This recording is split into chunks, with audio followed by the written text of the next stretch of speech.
Welcome to Caliente Topics. This is your daily tax webcast. My name is Veronica Rosso from MNMTaxman.com, and I have with me Patrick Rosso, EA, from MNMTaxman.com as well.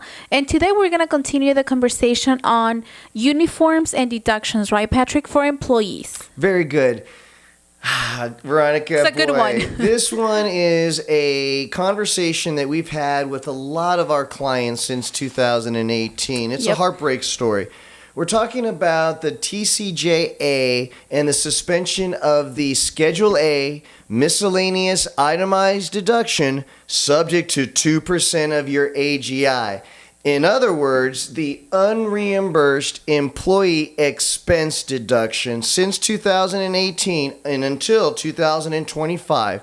This line item on your federal return has been removed, suspended. There's not even a place for it on the Schedule A. The 2106 is nowhere for you to attach to the form. It's that kind of suspension. So, what does this mean? Well, this has meant that uniforms, the maintenance of uniforms for those individuals that are actually full-time employees now must look to their employers for a reimbursable, non-taxable fringe benefit that all of the big companies now since 2018 have really followed suit. The market, the industries have corrected itself by now not laying those types of expenses and payouts on the individual employee, but have now repackaged a lot of the compensation disbursements to include simple,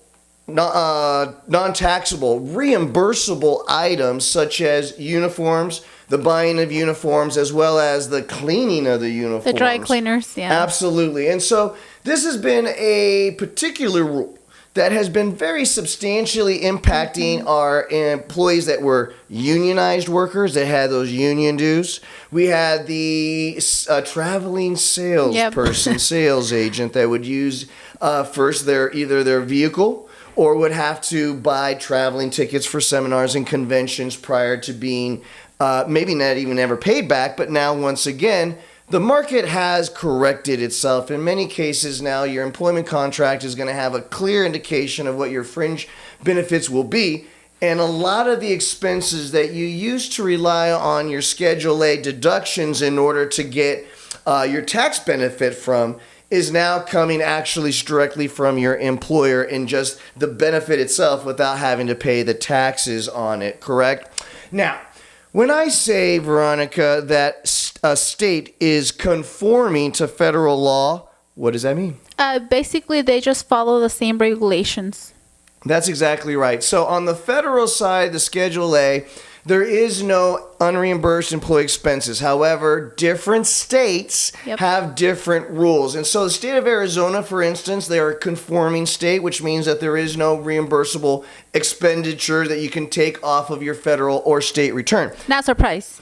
California is a non-conforming state, meaning they did allow their union workers, their municipal workers to have the opportunity to take their on-the-job expenses. However, there were two major hurdles. The first major hurdle is that since 2018, your on-the-job expenses had to be over $4,600 if you were a single person and $9,200 if you were a married person. If you were an individual that had already filed a Schedule A, that you already itemized, regardless of the inclusion of your on-the-job expenses or not, you still had to pass the 2% of your AGI as a floor test. What do I mean? Simple math. Let's say you're an individual with a $100,000 total year income AGI. The 2% floor would be $2,000.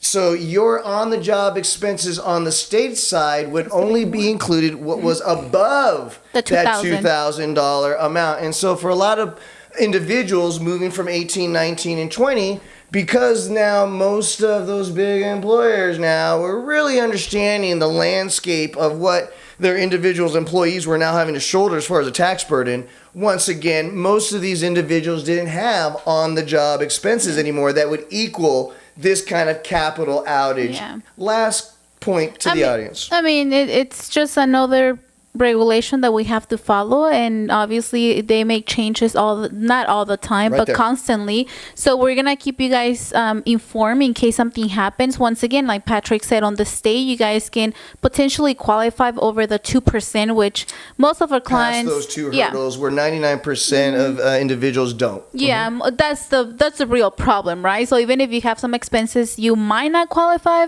but moving forward, hopefully that changes, which that's a benefit for a lot of people, right, Patrick? Great point, and that's the final point I want to make. This rule currently is set to expire in 2025, but as you know, you see it in the news, they're constantly working on what the new set of tax regulations will be. Is this an item that could possibly be returned back onto the tax return come even next tax season? You betcha. Guys, a quick way to get a quick answer is using the comment box below. Don't just subscribe to this channel, even though we will be doing this pro bono tax workshop on a daily basis, but lend your voice to the show. It'll make it a whole lot more fun. Guys, happy Friday. We'll see you next week.